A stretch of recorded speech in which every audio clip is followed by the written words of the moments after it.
Welcome to the B2B Sales Training Series, a step by step guide built for salespeople, founders, and business development professionals who want to close bigger deals, build stronger pipelines, and sell with confidence.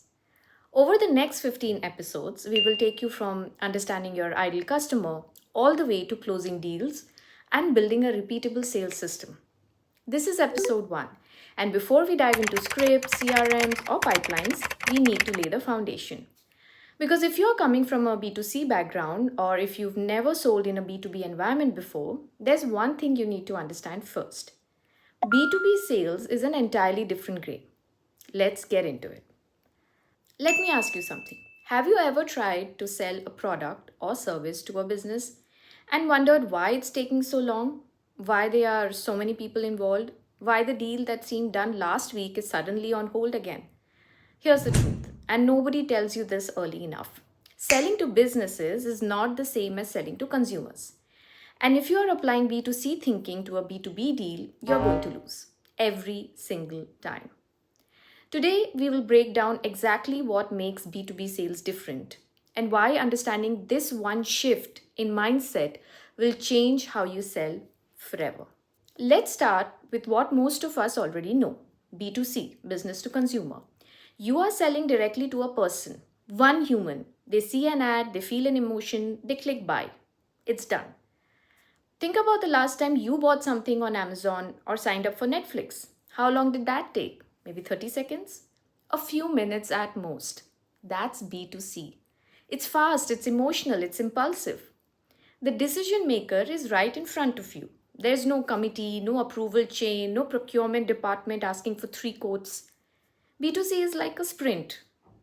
Okay.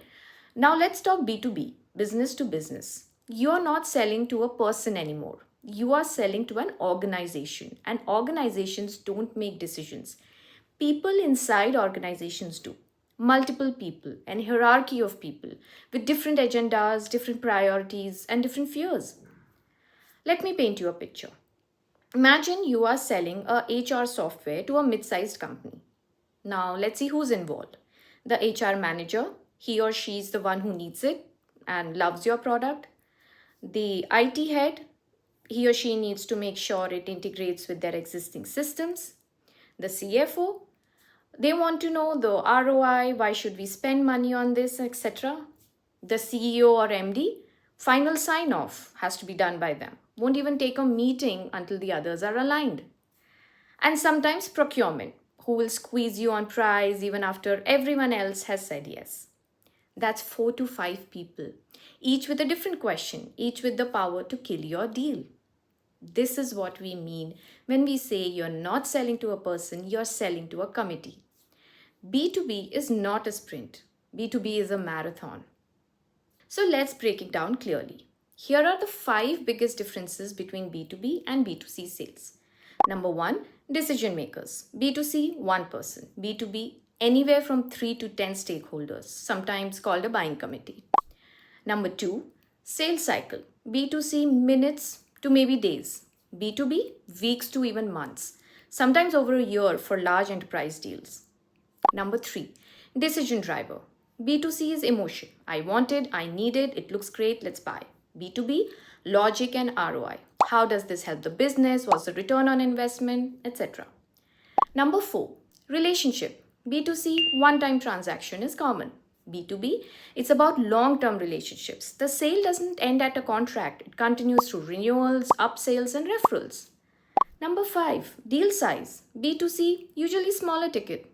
B2B can be lakhs, crores, and with that comes more scrutiny, more stakeholders, and more risks for the buyer. Here's the mindset shift that will make you a better B2B salesperson immediately. In B2C, your job is to convince someone. In B2B, your job is to build consensus and a relationship. Think about that. You could have the best product in the world. Your champion, the person who wants to buy from you, could be completely sold. But if the CFO isn't convinced of the ROI, or if the IT has security concerns, or if the CEO simply hasn't even looked into it, the deal dies. So in B2B, you're not just a salesperson, you're a navigator. You need to understand who the stakeholders are, what each of them care about, and how to speak to each of their concerns, sometimes without even being in the room. Your champion on the inside becomes your internal salesperson. Your job is to equip them with the right talking points, the right case studies, the right numbers, so they can sell on your behalf when you're not there.